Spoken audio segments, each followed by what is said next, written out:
Hi, and welcome to our presentation, International Education in American Universities. We're going to provide you with an overview of F1, J1, and M1 student visa holders in the United States. My name is Miranda Milovich, and I'm a graduate student at Arizona State University right now. I'm studying higher and post-secondary education, and I also currently work as a student services assistant at the International Students and Scholars Center, and that's part of the reason why I'm interested in working in international education, because I interact with students on F1 and J1 visas on a daily basis. Hi, I'm Mike Parkway. I'm a graduate student here at ASU. I'm doing a master's in higher education and post-secondary as well. I was born in Egypt and my parents are from South Sudan. And the reason I'm interested in international students because of my international background. I consider myself an international student as well, and I would like to work with international students in the future. So just a quick overview of international students in the United States. According to the most recent data from SEVP, which is the Student Exchange and Visa Program, there are about 1.23 million international students in the United States on F1 and M1 visas right now. In addition to that, there are also about 198,000 J1 exchange visa holders in the United States right now. And keep in mind, this information is not including their dependents, so their spouses and children are included in these numbers. So the number of international students and their families in our country is quite large. Most students come from China and India, although as we'll talk about later in our presentation, there are students from multiple other countries as well that have a significant number of students in our country. And the most common majors among international students are business and engineering. I want to talk a little bit about the history of international student in the U.S. The first international student was from China. His name was Young Wing, and he graduated from Yale in 1854. The rise of international students began when President Truman signed the Fulbright Act into law on August 1st, 1946, followed by the Fulbright-Hays Act of 1961, also known as the Mutual Education and Cultural Exchange, which created more opportunities such funding students and faculty exchange. So like the student and faculty were able to go to other countries, and other countries were able to like send their student and faculty here as well. By 1964 to 1965, about 82,045 international students were attending American institutions of higher education, working on their bachelor's and graduate school as well. And in the early 80s, about 40% of the world international students attending American institutions, but it fell to 32% by mid-90s, and even went down further in 2014 to 22%. Even though like the percentage of international students in the U.S. Went down, the number of international students has gone up, and that's because international education is more common right now, even though like the students are going to other places like UK and Australia. We still have like a lot of international students coming to the US. So now for the common types of student visas. The most common types of student visas in the US are F1, M1, and J1 visas. So the SEVP definitions of these types of visas are here on the slides, which you can read, but just a quick overview of them. F1 visas are for students from other countries who are pursuing a full program of study in a college or university primarily.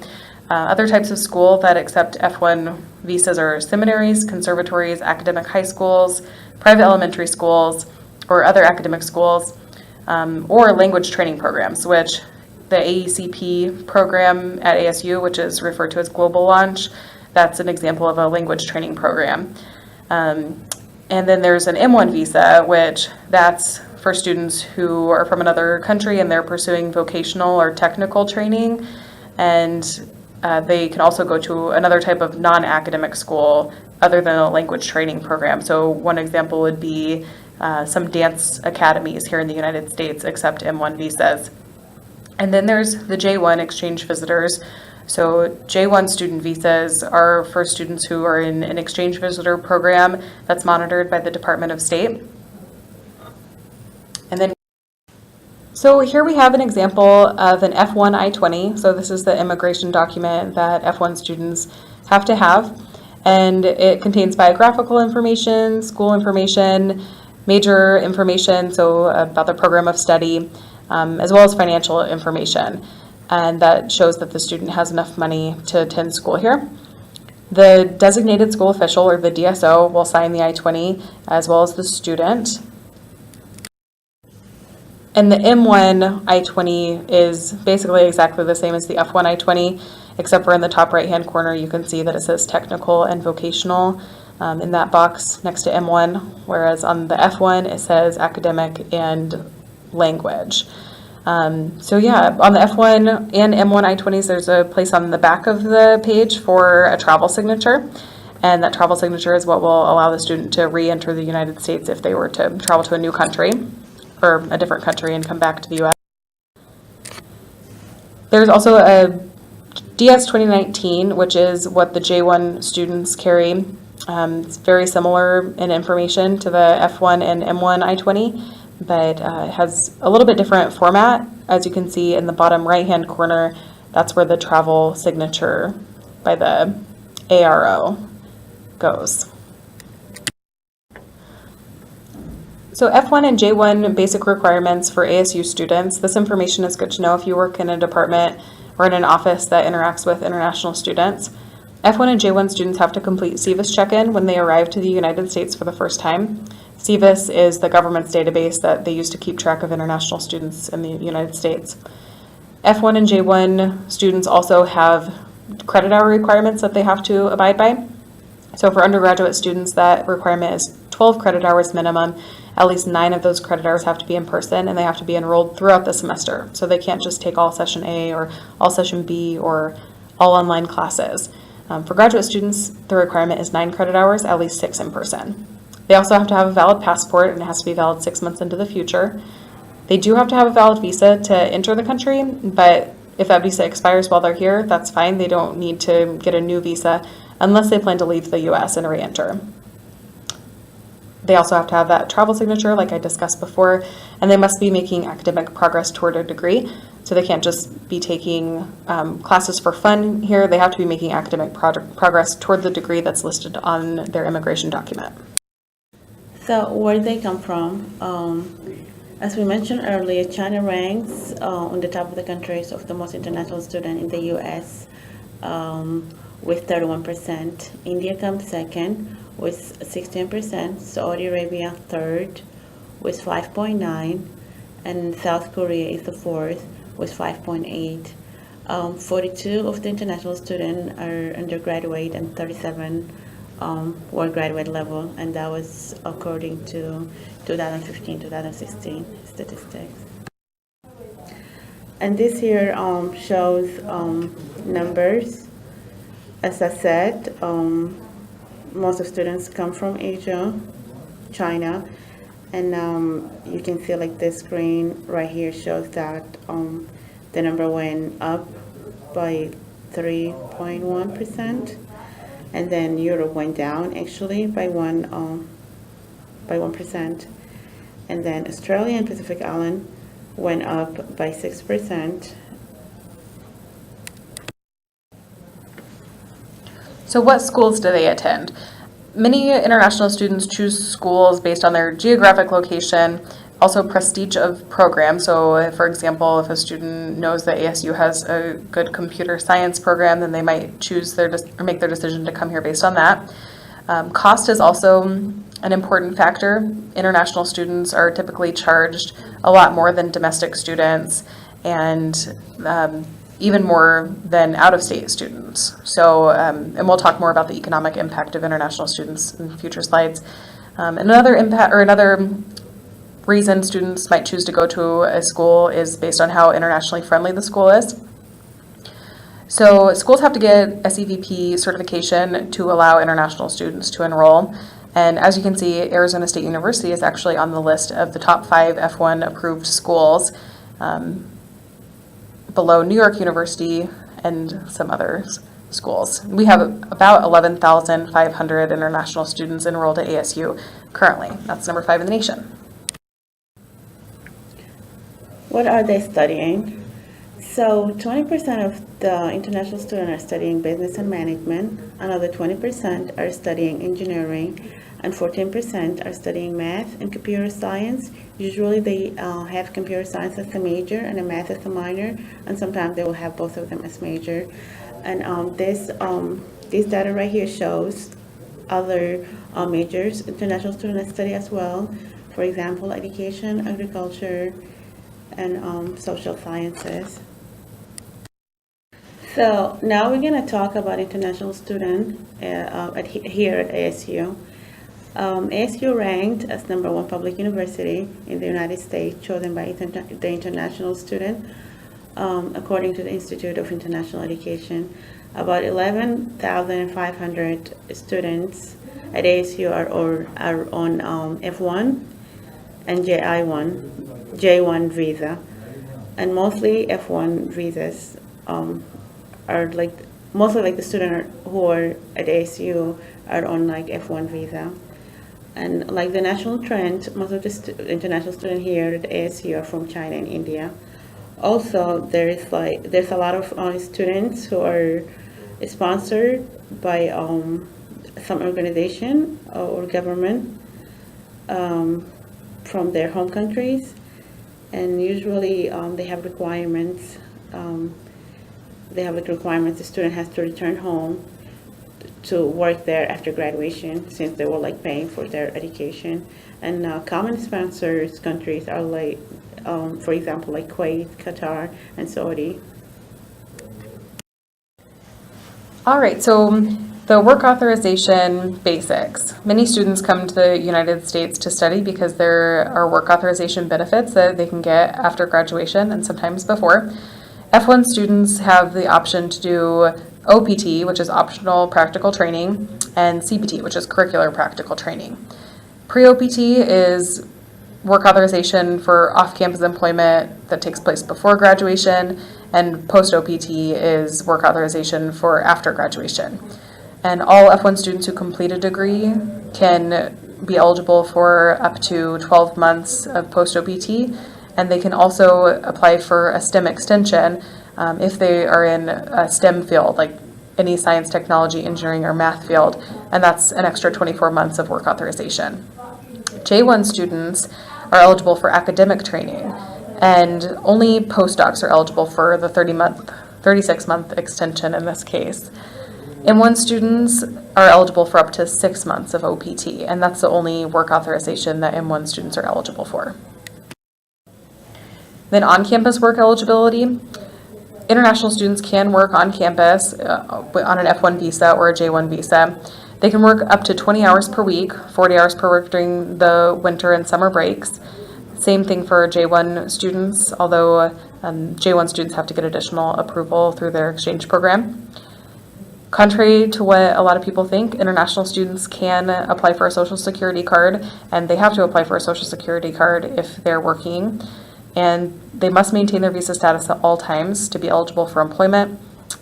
And they also have to keep in mind the regulations, so they can't work off campus at Burger King and say, I didn't know I couldn't work off campus at Burger King. It's their responsibility to know their regulations of their visa.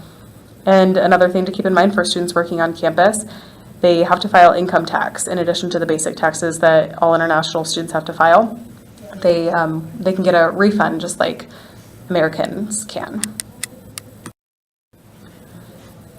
So why international students choose to study in the United States? We've included just a few examples. Chinese students, for example, have to take a Gaokao, which is a test that all Chinese students have to take in their home country after they complete high school.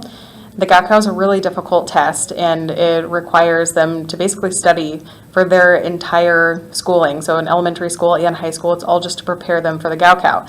And the Gaokao, you need a good score on it to be able to get into a Chinese university or any type of higher education. So it's very competitive in China. And if the student doesn't pass the Gaokao, they don't do well enough, then they often have to look at other choices, either not attending college at all or attending college in another country. So many Chinese students have the desire to escape the test-taking education style that they have in China and learn more practical skills in the United States. So they've come from a country where they're basically studying their whole life to be able to pass a test, and they're really great at knowing how to take a test, but they want to learn practical skills too. With Indian students, many of them cite the reason for wanting to come here to study to do OPT, which we just talked about. That way they can send money back to their home country, where the American dollar is worth a lot more than the rupee, so they can help their families back home. They also cite that desire to learn practical skills as one of the reasons they want to come to the U.S. Saudi Arabian students, many are sponsored by their government. For example, SACM, the Saudi Arabian Cultural Mission, they sponsor students to come to the United States. They can even bring their spouses, bring their kids, and then they return to work in their home country after graduation. And South Korean students, they're trying to live up to the expectations of their parents often. And in South Korea, the desire to stand out with a foreign degree is high. So they want to be able to come back with that degree, come back to their home country, and hopefully be able to get a job easily because they have a degree from an American university. Although, as we saw in the previous slide, South Korean students' enrollment in American universities is down, but that still is one of the driving factors that contributes to them wanting to come here. Difficulties faced by international students. Language barrier is one of the biggest because most of the international students, English is not their first language, and they have to take the TOEFL test in order to be admitted to the programs. So a lot of them have like a problem with that. Discrimination and stereotyping, which push some students to return home before even finishing their studies. For example, Muslim students who cover their face with niqab and wear hijab usually don't feel comfortable when they come here, and they usually don't last. Cultural differences as running into problem with the police. For example, dating violence is not considered as a crime in most of the Middle Eastern countries, and when they come here, they're not aware, and they usually get in trouble for things like that.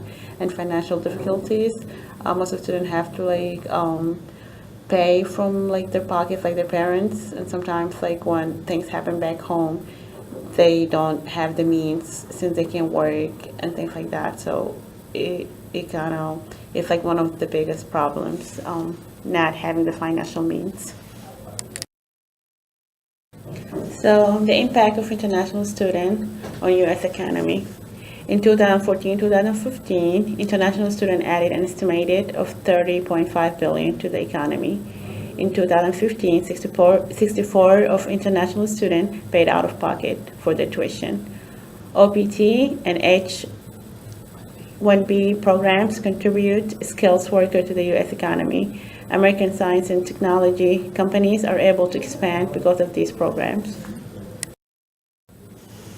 The non-economic impacts of international students also exist. There's the cultural exchange, so students from other countries sharing their culture with us and us sharing our culture with them provides an experience for people to learn about people from all over the world and how other people live.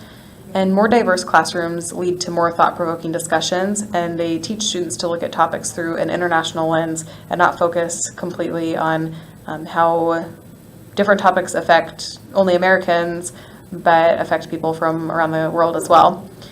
And exposure to other cultures can inspire American students to also study abroad or visit other countries. There's also an exchange of ideas that wouldn't exist if people from other countries didn't come to the United States. International students have been in the news a lot recently. One reason is because in late January, President Donald Trump signed signed an executive order that banned immigration into the United States for people from 7 primarily Muslim countries. And there were about 17,000 students that were potentially going to be affected by this travel ban. At ASU specifically, there were about 180 Iranian students, and Iran was one of the countries that was affected. And so some students couldn't get back into the country. They were stuck at airports. Some got sent back home. There were students from South Sudan who got sent back home, even though they weren't technically Sudanese. They were born at a time when South Sudan and it hadn't been split into South Sudan yet. So they were still connected to Sudan, even though they weren't even technically holding that nationality. Then another reason that international students have been in the news, the J-1 exchange visa program. Donald Trump has also threatened to end this visa program, which has some people concerned. And then there are rumors of possible changes to the OPT and to the STEM extension. There may be new salary minimums in the near future for OPT, STEM OPT, and H-1B workers. So people who are making below a certain salary at their positions might not be able to stay in those positions and continue working in the United States. And there are rumors that they're going to raise those salary minimums. How to better serve international students in your office. Get a contact in the international office. Learn your school basics immigration requirement so that you do not give an international student conflicting advice. Attending international student events on campus. Get familiar with resources from which international students can benefit and spread the word to international students you interact with. Learn how to best interact with students from different cultures, teaching and learning styles on different around the world. This will conclude our presentation for today. Thank you for listening. Thank you, everyone.